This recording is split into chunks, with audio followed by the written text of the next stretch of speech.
এখন আমি আছি ভারতের রাজস্থান রাজ্য আজমির শরীফ হযরত খাজা মঈনুদ্দিন চিশতি রহমতুল্লাহ আলাইহির অত্যন্ত ভক্তি ভরে মাজার জিয়ারত করে এখানে দণ্ডায়মান হয়েছি। অত্যন্ত ভালো লাগার একটা বিষয়। কলকাতা থেকে প্রায় 1700 কিলোমিটার দূরে এখানে আছি। ঐতিহাসিক একটা প্লেস। গরিবনাজ হিন্দুদের সাথে খাজা গরিবনাজ মঈনুদ্দিন চিশতি রহমতুল্লাহ আলাইহি শুধু মদিনা থেকে এখানে এসেছিলেন ইসলাম প্রচারের জন্য। আর ইসলামের প্রভাব বিস্তার করে ভারতের এই ইসলাম জারি করেছে। ইসলাম শব্দের আবিধানিক অর্থ হচ্ছে আত্মসম্মান।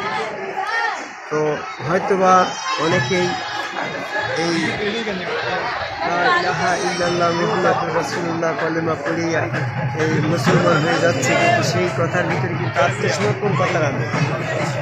তো সে শুধু মক্কা থেকে মদিনা থেকে খাজা মঈনুদ্দিন চিশতি রহমতুল্লাহ আলাইহি এখানে এসে মানুষকে ইসলামের দাওয়াত দিয়ে সবাই তার কাছে ইসলাম বায়াতের মাধ্যমে আত্মসমর্পণ করে ইসলাম কবুল করছে।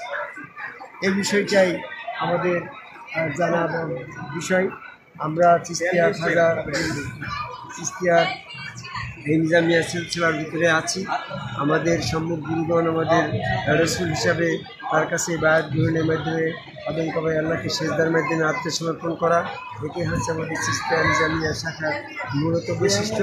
আজকে আমরা এখানে এসে মাজারে সেজদা ভক্তির মাধ্যম দিয়ে ভক্তি নিবেদন করলাম। অনেকেই বলে মাজারের এই সেজদা ইসলামী কুরআন মোতাবেক জায়েজ।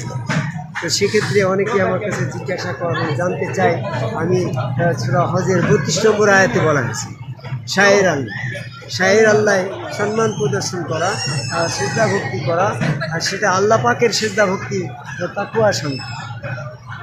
অনেকেই এরকম মনে করে যে শায়ের ডিকশনারিতে আসছে শায়ের মানে যে চিহ্ন দেখে আপনজনকে চেনা যায়, সেটার নাম আরবি ভাষায় শায়ের। তো সূরা হজের 32 নম্বর আয়াতে যে বলা হয়েছে শায়ের আল্লাহ, তাহলে শায়ের আল্লাহ মানে আল্লাহ পাককে চেনা যায় যে চিহ্ন, সেই চিহ্ন শায়ের আল্লাহ, তাই তো?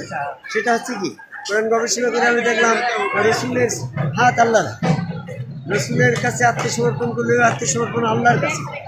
যদি কেউ আল্লাহকে ভালোবাসতে চাইতে রসুলের কাছে, রসুলের অনুসরণ। সূরা ইমরানের 31 নম্বর, যে আল্লাহর কাছে আত্মসমর্পণ করতে চাই সে তো রসুলের কাছে আত্মসমর্পণ।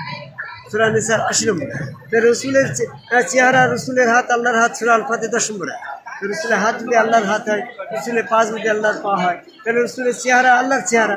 তাহলে রসুলকে চেনা যাচ্ছে যে চেহারা দিকে, সেই চেহারা দিয়ে আল্লাহ চেনা যাচ্ছে। তাহলে রসুলের সুরত শায়ের আল্লাহ, যে সুরত দিকে আল্লাহকে চেনা যাচ্ছে সেটা যদি শায়ের আল্লাহ হয়, তাহলে সেটা হচ্ছে রসুলের চেহারা আল্লাহর শায়ের, তাই তো কথা? আমরা রসুলের আনুগত্য করি, এটা আল্লাহ পাকের নির্দেশ। আল্লাহ পাকের নির্দেশ ছাড়া রসুলের আনুগত্য কি করা যাবে? অনেকেই বলে আল্লাহ পাকের সকল আনুগত্য পাবে আল্লাহ, আল্লাহ লিল্লাহি দীনু খালিসুন, সূরা জুমার 3 নম্বরে। তাহলে রসুলের আনুগত্য কিসের জন্য?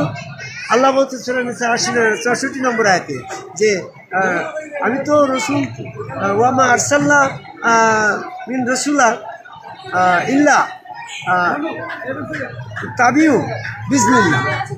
আল্লাহ পাকের নির্দেশ আদেশ অনুসারে রসুলের আনুগত্য করবে, এই জন্য আমি রসুল পাঠিয়েছি। তো আল্লাহ পাকের আদেশ হচ্ছে রসুল আনুগত্য করা, আল্লাহ পাকের আয়াত হচ্ছে রসুলকে সেজদা করা, তাহলে রসুলকে সেজদা করে তো আল্লাহ পাকের আদেশ অনুসারী হচ্ছে না। সূরা নিসার 80 নম্বর আয়াত বিজনিল্লাহ মানে আল্লাহর নির্দেশ, আল্লাহর নির্দেশ অনুসারেই আমরা রসুলের আনুগত্য করছি। আর এই আনুগত্য শব্দের ভিতরে পূর্ণ আত্মসমর্পণ আনুগত্য হচ্ছে সেজদার মাধ্যমে। আমি তোমার হুকুম পালন করলাম, এটাও আনুগত্য। হ্যাঁ, সেই আনুগত্য যদি আল্লাহর নির্দেশে আমি তোমার হুকুম পালন করি, তাহলে তোমার রসুলের সেজদা করছি, তো ওটাও তো আনুগত্যের ভিতরে। রসুলের আনুগত্য আল্লাহর নির্দেশ অনুসারে হচ্ছে।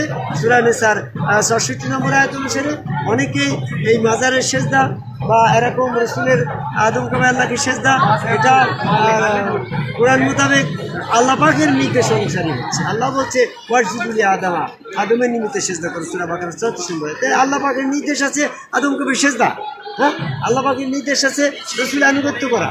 রসুলের আনুগত্য সেজদাটা আল্লাহ পাকের নির্দেশ অনুসারে হচ্ছে, যেটা সেটাও সেরেক নয়।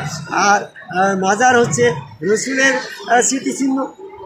রসুল আমার সম্মুখগুরু, রসুল আমার রসুল, নবী মুহাম্মদ সাল্লাল্লাহু আলাইহি ওয়াসাল্লাম আমার রসুল। ওই রসুলের সুন্নাত যদি আল্লাহ পাকের শায়ের হয়, তাহলে রসুলের মাজারটা আল্লাহ পাকের স্মৃতিচিহ্ন। রসুলের স্মৃতিচিহ্ন মানে সেটা আল্লাহর স্মৃতিচিহ্ন।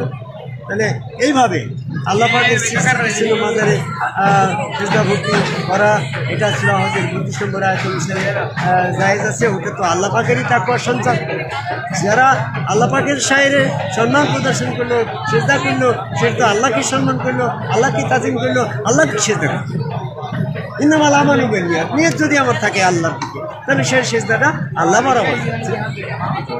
এই জন্য আমি আজকে এই আজমির শরীফের এই চত্বরে এসে খাজা মঈনুদ্দিন চিশতি রহমতুল্লাহ আলাইহির মাজার জিয়ারতের মাধ্যমে, সেখানে সেজদা ভক্তির মাধ্যমে যে বিষয়টা আসছে, যে রসুলের আনুগত্যটা, রসুলকে আল্লাহকে আদম আল্লাহকে সেজদাটা, এটা আল্লাহ পাকের নির্দেশ হয়েছে সূরা নিসা 64 নম্বরে। তো এই জন্য পৃথিবীর সকল মানুষকে এই আদম কুমার সেজদাকারী একজন সম্মুখগুরু, রসুলের হাত আল্লাহর হাত, রসুলের সুরত আল্লাহ সুরত, রসুল সুরত আল্লাহ শায়ের, আল্লাহ বিশ্বাসী হয়ে সেখানে সেজদার মাধ্যমে আত্মসমর্পণ করার আহ্বান করি। এই আজমির শরীফে খাজা মঈনুদ্দিন চিশতি মাজার চত্বরে বাড়ি পৃথিবীর সকল মানুষকে গুরবাদী ধারায় আসক্ত হয়ে মাজারপন্থীদের অনুকরণ অনুসরণ করার আহ্বান করে আমার কথা শেষ করে জয় গুরু।